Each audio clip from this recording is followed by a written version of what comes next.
Shalom. וברוכים הבאים. Bienvenidos a la congregación Shema Israel, Miami y Deerfield Beach. El siguiente mensaje es dado por el rabino Aviner. Esperamos que sea de bendición para tu vida. No quiero establecer una doctrina nueva, pero quiero llamar a la reflexión. Hay un versículo en Juan capítulo 9. El versículo es el número 2. Voy a leer el versículo 1 y 2 para que ustedes abran camino en la mente, en el corazón, para entender lo que quiero compartir en esta mañana. Cuando Yeshua pasaba, vio a un varón que era ciego desde el vientre de su madre. Y sus discípulos le preguntaron diciendo, Maestro nuestro, como decir, Rabino, ¿quién pecó, este o sus padres, para que naciera ciego? Casi nunca paramos para responder preguntas como, ¿por qué los discípulos le hacen a Yeshua una pregunta de estas?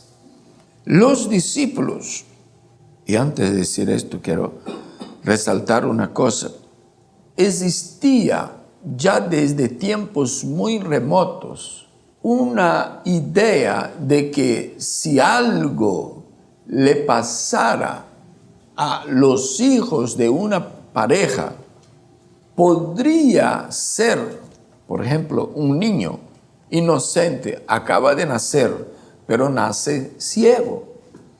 Ahora era ya un adulto cuando Yeshua pasaba por allí y todos sabían que en la realidad ese no era el pecado de él, porque él nació ciego, no podía haber pecado en el vientre de su madre. Pero resulta que la pregunta tiene que ver con la cultura del pueblo. ¿Quién pecó para que éste naciera ciego? Porque si nacía una persona con una enfermedad, o si le ocurría algo a un inocente hijo, lo más probable dentro de las creencias de la cultura hebrea es de que los padres, y cuando la Biblia dice los padres, no necesariamente es el padre y la madre, puede ser los abuelos o los bisabuelos. Mira que cuando nosotros nos referimos a Abraham, decimos Abraham nuestro padre, Isaac padre de la nación de Israel, Jacob Avino nuestro padre Jacob. No somos hijos de Israel, somos descendientes de Abraham, y veo que han pasado muchísimas generaciones. No, Abraham no nos conoció en persona más. Entonces cuando dice, ¿quién pegó, este o sus padres? La realidad es que están enfocándose en los padres, que podría haber sido los bisabuelos, los abuelos o los padres directamente que hicieron alguna cosa mala para que este muchacho, ese niño, hubiera nacido ciego. Yeshua, desde luego, ya sabemos la respuesta, dijo que ni fue a causa de alguna conducta mala de los padres, ni una conducta mala menos del muchacho, del niño que nació ya con la ceguera, no es que la adquirió en el camino. Yeshua dice ni una cosa ni otra, sino que esto se dio para que se manifiesten en él las obras de Elohim. Entonces, era para que Yeshua hiciera milagros. Es decir, que el escenario de la vida y ministerio y obra de Yeshua estaba armado de tal manera que él tuviera suficientes leprosos para curar, algunos ciegos para devolver la vista, presos para liberar, caídos para levantar, pobres para llevar consolación, porque esto era parte de la identidad, de la manera de identificar a Yeshua como el Mesías. Es decir, eran profecías mesiánicas que él tenía que cumplir para que no quedara dudas de que él era el Mesías. Por eso no quiero enfocarme en la respuesta que dio Yeshua, sino en la cultura que provocó la pregunta. Es decir, ¿quién pecó para que éste naciera ciego? Es decir, que dentro de la cultura hebrea, la cultura israelí o judía, la cultura de la Torá, cuando los padres pecaban, la maldad de los padres era visitada en los hijos. Voy a dar un ejemplo. Por ejemplo, cuando fue de conquistar la tierra de Canaán, a la primera batalla que el pueblo de Israel trabó, él se enfrentó con una ciudad con muros muy altos, se llamaba Jericó o Jericó en español. Y Hashem le dijo a él, no se preocupe, usted solo tiene que alabar, gritar, tocar shofar, dar 7 vueltas cada día, el último día darán 7 vueltas y yo me encargo de hacer lo demás.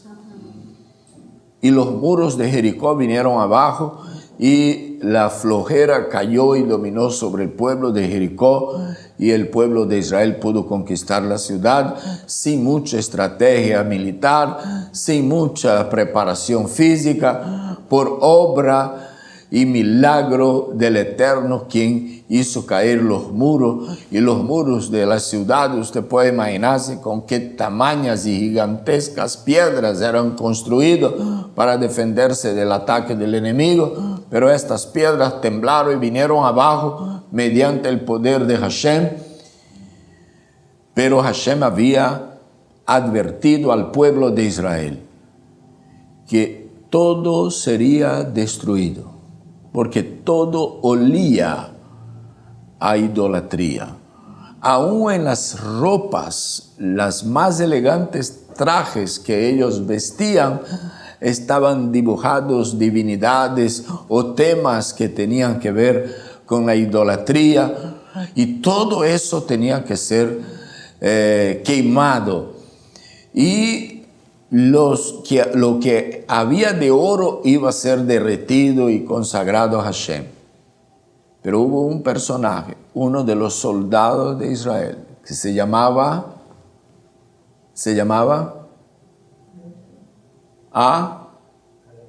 Acam. Hubo un soldado llamado Acam que decidió en medio de la batalla meterse acá un lingote de oro, otro acá, y debajo del brazo se llevó un traje babilónico que él vio, eso está pleno. Cuando yo ya tenga mi casa en Eretz Israel, yo lo voy a lucir bonito. ¿Y qué iba a introducir en Israel? Imagínense, una capa babilónica.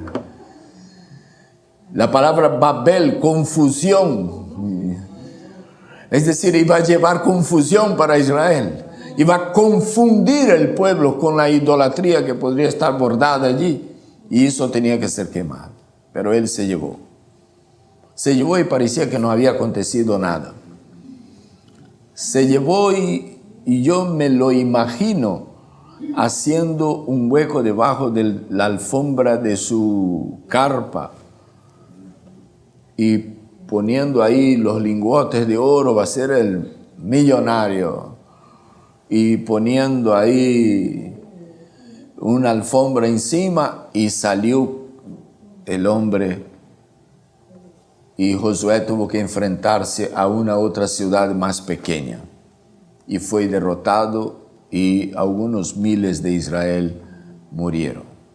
Ahora, acontece lo siguiente,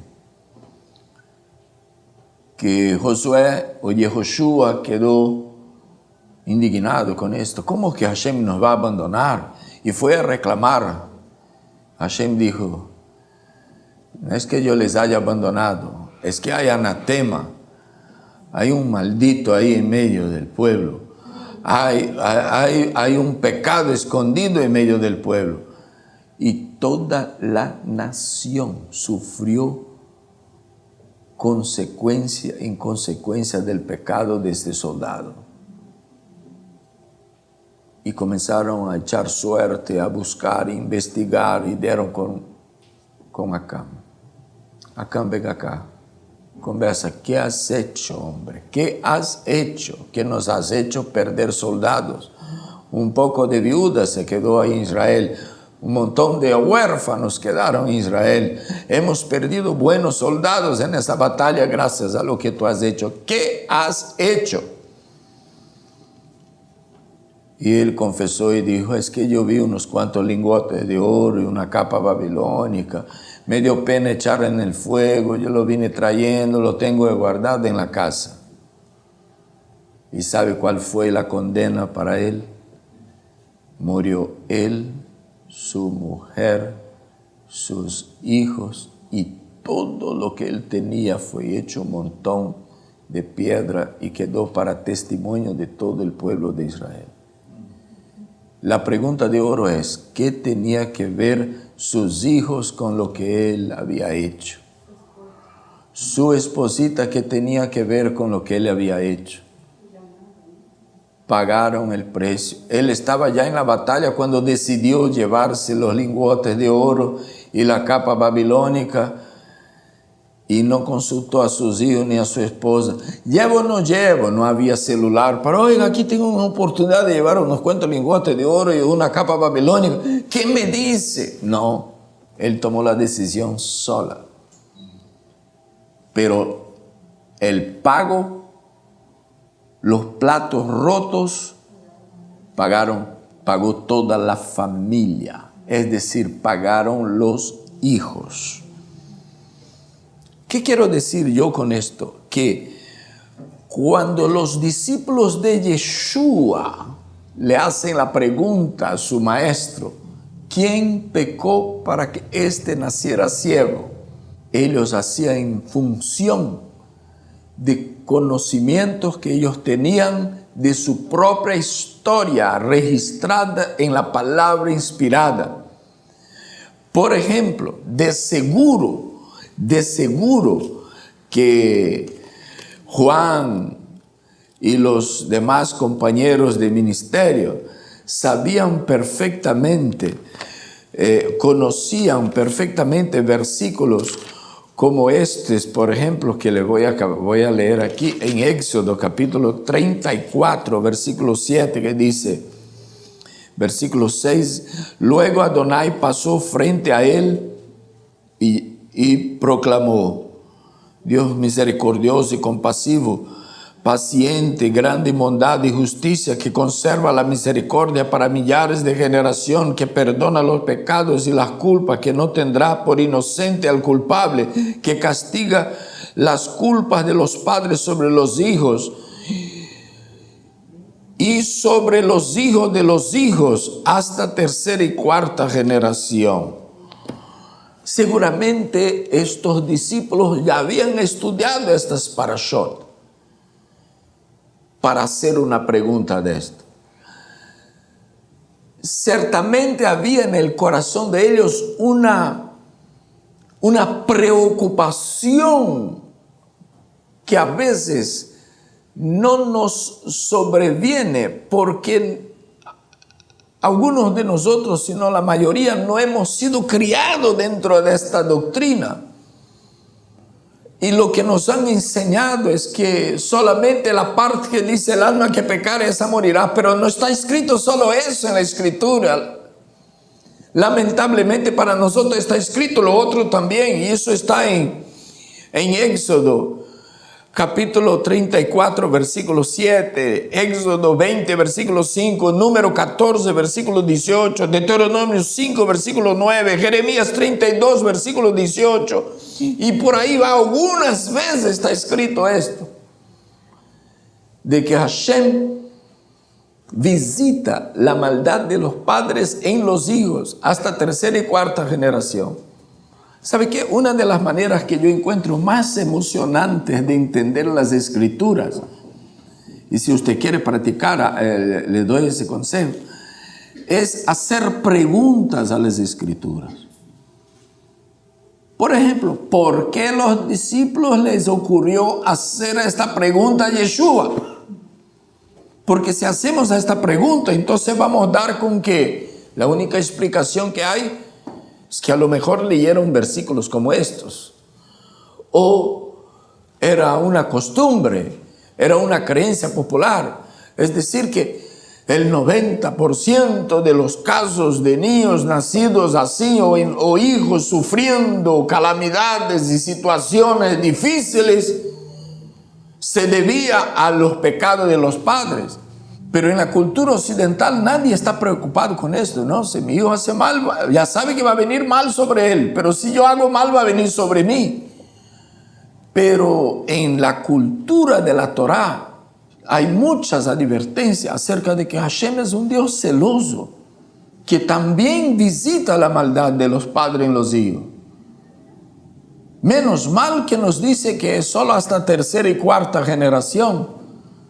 Yo también lancé una pregunta sobre esa tercera y cuarta generación. ¿Sabe cómo? Yo dije, ¿por qué solo tercera y cuarta generación? No, ¿por qué no la quinta, la sexta y la séptima y la octava? Que desde luego no es porque quiero que esto pase, es porque yo quiero saber por qué tercera y cuarta, hasta tercera y en el peor de los casos hasta la cuarta generación. Y esa es la respuesta que yo encontré para esto. No es que el ángel vino a soplar en mi oído, no es que me habló del corazón, no es que me dio un corazonada, no es que la inteligencia, la sagacidad. Es que es lógico. Si es un castigo que no es a causa del pecado de los hijos, es a causa del pecado de los padres, Hashem no necesita castigar la quinta, la sexta y la octava generación, porque ninguno de nosotros aquí va a ser, quizás pocos de nosotros va a ser más que tatarabuelo. Nos hemos de morir antes de que seamos tatarabuelo. Lo máximo que podemos vivir es para vernos nuestros tataranietos. Entonces, ¿para qué más de tercera y cuarta generación? Porque no está Hashem preocupado en hacer ningún daño a los hijos. Los hijos son herencias de Adonai, son la bendición que Hashem nos ha confiado. No solo los hijos propios, sino los nietos, los bisnietos y los tataranietos. Ellos son una bendición. Vean que cuando nos lo da, así llegó ciego, pero llega lindo, bonito, ay, que trae tanta felicidad al hogar. Pero la intención, el enfoque, el propósito, la meta es castigar al padre, no al hijo. ¿Entendió? Entonces, si ya el padre murió, no tiene por qué seguir castigando al hijo. La misericordia de Hashem es tan grande que solo hasta tercera y cuarta generación de los que le aborrecen. Entonces, antes de pecar, yo y usted, ¿qué tenemos que hacer? Pensar en los pequeños que están atrás de nosotros. Esto que queremos tanto, que dedicamos nuestra vida entera por ellos, que salimos de mañana. Yo he trabajado secularmente desde los 15 años de edad. He contribuido para el Seguro Social hasta los 18 años, después fui al ejército, salí y entré a trabajar de nuevo. He contribuido para durante 35 años, he contribuido para el Seguro Social en Brasil. Aún viviendo 22 años de estos 35 años de contribución, viviendo en Ecuador, yo mandaba para pagar mi Seguro Social en Brasil. Es decir, ¿para qué hice todo eso? Pensando en los hijos, preocupado con el bienestar de los hijos. Porque ¿qué no hacemos por los hijos? Ahí está un anciano. ¿Qué no hacemos por nuestros hijos? Queremos ver el éxito de ellos, son lo que más queremos. Si nos pegan, no nos dará tanta rabia cuando peguen a nuestros hijos. Si les duele a ellos, nos duele a nosotros. Son lo que más queremos. ¿Cuántas cosas no hemos tragado en el camino por amor de nuestros hijos? ¿Cuántas veces Satán no te ha dicho así? Bota la toalla como padre, como marido, como esposo. Y usted dice, no, Yo quiero estos hijos, quiero darles a ellos esto y aquello, quiero verles dentro de un hogar normal. Y hemos luchado, y aun cuando no nos hemos podido ser vencedores en esa batalla, algunos hasta hoy luchan para el bienestar de sus hijos. Y veo padres afanados por trabajar y enviar el dinero que tiene que enviar a sus hijos con satisfacción, porque son los más preciosos que ellos tienen. Son su continuidad en el mundo. Ellos morirán y estos hijos se continuarán su historia. Entonces, antes de nosotros atrevernos a cometer cualquier maldad, debiéramos pensar así. Hashem puede coger la vara y me va a doler por esto, pero me va a doler más si Él coge la vara y le da a mis hijos. Pero si me ha dado muchas veces y yo no he respondido positivamente, más probable que le diga, ese ahí ya acostumbró a llevar golpe. Ahora yo voy a golpear por otro lado. Voy a golpear donde más le duele. ¿Usted ya se imaginó que eso pudiera acontecer? Vea, yo comencé ese mensaje tratando de decir una cosa. No estoy estableciendo una doctrina. Yo estoy llamando a la reflexión para todos nosotros, y yo me incluyo debajo de este mensaje. Antes de nosotros dejarnos llevar de nuestro orgullo, nuestra prepotencia, nuestras debilidades, nuestra flaqueza, nuestras tentaciones, pensemos en quienes podrán terminar pagando los platos rotos. Pensemos en esto. Yo me acuerdo de cuando yo era niño y me pegaban con una zapatilla de espuma, unas que son conocidas como Havaiana. Y dolía, no dolía mucho, pero dolía. Pero a veces había travesuras que eran tan deliciosas, tan buenas, que yo decía, eso me va a costar unas 5 lapadas de esas. Me la hago. Pueda que no se den cuenta y yo hasta me escape del castigo. Y sí, se dan cuenta. Y una vez hice una travesura y parecía que se había pasado por alto. Y había sido de cortar una tela que me ocurrió cortarla, a practicar la sastrería con una tela de mi tía que era costurera. Y después, pasado una semana, tranquilo, no me pasó nada. Ahí yo vi mi tía muy preocupada con yo sé, ¿qué le pasa? No, es que una señora me está cobrando un trabajo y la tela no alcanza. Y no sé de dónde trajo esa tela que ya busqué en todo el mercado, en todas las tiendas. No hay una tela como esa. ¿Cuál tela? Una tela rosada que yo tenía allá. Ay, Dios mío. Y me dolía la conciencia. Y yo estaba atribulado, Dios mío. Yo dije, no hay cómo hablar con esa señora que se compre otra tela parecida y usted comienza de nuevo. Yo como un niño, tenía, 9, 10 años. Dice, en eso estoy. Yo ya estaba hasta orando para que dejara ese asunto.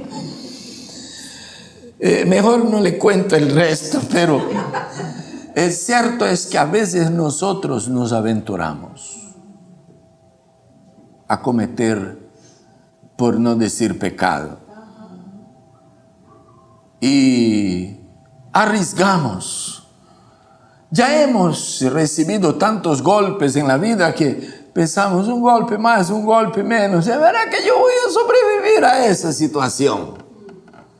Pero ¿y si Hashem dice, yo no te voy a dar golpe más? Directo. Voy a comenzar a golpear a tus hijos. Hermano. No me haga eso, Señor. Córtame la cabeza, pero no le toca a esos pelados. Es lo que nos ocurriría decir. ¿Cuál es la solución? Él es un Dios tan misericordioso que la única motivación que le encontró para que nosotros no caigamos en el error de perjudicar a la generación futura, a nuestros hijos, nietos, bisnietos o tataranietos, es con la otra promesa. Y de los que me aman y guardan mi palabra, me obedece, yo voy a bendecir hasta 1000 generaciones. La diferencia es muy grande entre tercera y cuarta hasta 1000. Es decir, que si no me motivo a vivir una vida consagrada a Hashem con una promesa de esa, entonces, porque no amo a mis hijos, no estoy preocupado con las generaciones futuras. Es que nosotros parece que solo amamos lo que vemos. No es así. Pero 1000 generaciones, ¿para qué tanto? ¿Para qué tanta gracia y tanta misericordia? Pues es lo que Él nos está ofreciendo en cambio de la obediencia. Es lo que está ofreciendo para nosotros. Imagina de poder ver, como no voy a vivir tanto, usted no va a vivir tanto. Quisiéramos vivir como Moisés, por lo menos hasta los 120. Ahí podríamos ser tatarabuelos. Pero si vivimos un poco menos, y lo más probable es que vivamos un poco menos, entonces vamos a ver hasta la tercera generación nomás. Vamos a ver los hijos de nuestros nietos. Y ¿no sería maravilloso poder verlos? Grandes hombres y mujeres que temen a Hashem, exitosos en la vida, buenos matrimonios de nuestros hijos, nuestros nietos, nuestros bisnietos, hombres poderosos, temerosos de Hashem, victoriosos. ¿No sería bueno? Así llegue esa bondad de hasta 1000 generaciones y nosotros no las podamos ver. Imagínense de la Inquisición, donde nuestros ancestros han sido obligados a convertirse al catolicismo. Han pasado 10 generaciones, o quizá una docena de generaciones. Si llamamos de 40 años por generación, entonces más o menos han pasado 10 a 12 generaciones. Hashem habla de 1000 generaciones, lo cual significa que eso explica por qué no todos los descendientes de aquellos están aquí disfrutando ya en este momento. Eso explica por qué yo de mi familia, por qué los demás de mi familia que tienen tanto antecedente como yo están allá dentro del cristianismo celebrando Halloween y toda esa cosa ahí, y por qué yo estoy aquí. A lo mejor tú y yo estamos aquí porque mucho antes de la Inquisición hubieron hombres y mujeres que temieron a Hashem. Y Hashem se ha comprometido con 1000 generaciones con ellos. Y nosotros somos parte de ella. A lo mejor. ¿Y por qué yo estoy aquí? ¿Y por qué usted está aquí? A lo mejor hay una bendición atrás. Alguien temeroso de Hashem. ¿Y por qué yo no voy a hacer para beneficio de las generaciones futuras? Bueno, la idea de Hashem no fue dejarnos perder el sueño, hacernos perder el sueño, ni perder la tranquilidad y la fe, ni colgar la toalla. Fue pensar más antes de hacer cualquier cosa errada. No hace mucho compartí con ustedes los altares que Abraham vino tuvo que edificar durante su peregrinación para ser el hombre de la confianza de Hashem. Le probó, tuvo que ir poniendo sobre el altar su yo, su antecedencia, su familia. Y por último, lo que él más quería, su hijo de la vejez, él puso sobre el altar.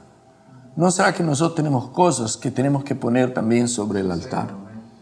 ¿No será que nuestro orgullo, el orgullo de la esposa, del esposo, ¿No será que ese capricho que no nos permite vivir en paz? ¿No será que esa debilidad que nos persigue? ¿No será que esa flaqueza de la que somos víctimas de vez en cuando y que obstruye la shalom del hogar, la shalom del matrimonio, de la familia, o del trabajo, o de la sociedad, o de donde usted se relaciona? ¿No será que tenemos que coger estas cosas y poner sobre el altar y echarle fuego? Amén. Para que los propósitos de Hashem se desarrollen en nuestras vidas? Lo cierto es que si nosotros a lo largo no quemamos estas cosas, no echamos sobre el altar esto. Abraham tuvo cosas que poner sobre el altar y nosotros tenemos nuestras cosas. Si no ponemos estas cosas sobre el altar, no sacrificamos esto, no degollamos este orgullo, no damos muerte a esa prepotencia, entonces la vamos a vivir con ella y vamos a pagarlos y vamos a sufrir las consecuencias. Y cuando ya nos emperdenicemos, entonces Hashem dice así: tú ya aguantas los golpes, ¿no? Has ganado tanto golpe que ya no te hace diferencia un golpe más y un golpe menos. Déjame golpear ahora. Primera, segunda, y voy solo hasta la tercera, para que no sufra tus hijos en vano, para que sufra solo mientras tus ojos puedan ver. La misericordia de Hashem fue tan grande con Salomón, que Hashem le dijo a Salomón una vez: va a ser dividido tu reino. Pero por misericordias de David, tu padre, no voy a permitir que sea en tu vida. Va a ser después que muera. Porque si lo hiciera mientras él vive, él iba a sufrir mucho. Y ver todos sus logros venir abajo con toda la sabiduría que él tenía. Juan capítulo 9, versículo 2. A los discípulos les ocurrió preguntar: ¿quién pecó para que eso le sucediera a este pobre hombre ciego? Pero como no hemos sido criados en la cultura de Juan, nunca hemos hecho la pregunta: ¿quién pecó? ¿Quién podría haber pecado? ¿Quién habría pecado para que esto o esto y esto y esto sucediera en nuestra familia? Porque toda familia tiene una historia. Yo aquí estoy hablando esto, pero yo no conozco su historia. Yo conozco la mía. Y no vine aquí a sacar a la luz la historia de nadie, menos la mía. Pero ya pensó alguna vez: ¿por qué sucedió esto, aquello? Ahí después te invito a pensar así. Cierra los ojos y piensa: ¿qué estilo de vida yo estaba viviendo en ese tiempo? Si no encuentras nada, Baruch Hashem. A lo mejor fue para probar a su padre o a su abuelo. Que Hashem tenga misericordia de nosotros y nos guarde. Siempre es tiempo de arrepentimiento. Vivimos con las decisiones que tomamos. Si tomamos buenas decisiones, vamos a vivir con ellas. Pero es bueno de repente quitar la mirada de la televisión, porque la televisión nos presenta muchas ilusiones. Muchas ilusiones. Mucha fantasía. Mucha gente que se casa cuando ve las telenovelas piensa que todo es novela y no es novela. Es para no verlas. La realidad es diferente. Y quitar la visión de estas ilusiones y mirar aquellas generaciones que nosotros podemos ver. Yo tengo 6 hijos. Ya van 8, 7 y medio. Viene ahí el 8. Mirar a ellos. Que Hashem me guarde de ser tan terco y testarudo que ellos terminen teniendo que pagar, sufrir consecuencias de mis actos. Porque Hashem ya trató tantas veces conmigo, hubiera tratado tantas veces conmigo y yo no quisiera hacerle caso.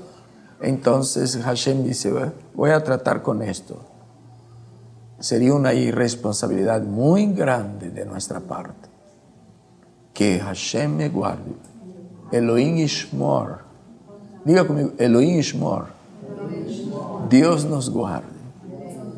Así que antes de cometer el próximo pecado, vamos a pensar, puede ser que seamos nosotros los que vamos a recibir las consecuencias. Pero si ya hemos hecho eso muchas veces y estamos empedernidos y ya estamos requete dependientes de ese pecado y que ya no podemos pasar sin esto, que tanto golpe que nos ha llegado y nosotros no nos hemos compuesto, entonces prepárese, porque pasarán cielos y tierra antes de que estas palabras pasen. No caerá de ellas una sola tilde. La letra más pequeña, la yud, no pasará sin cumplir.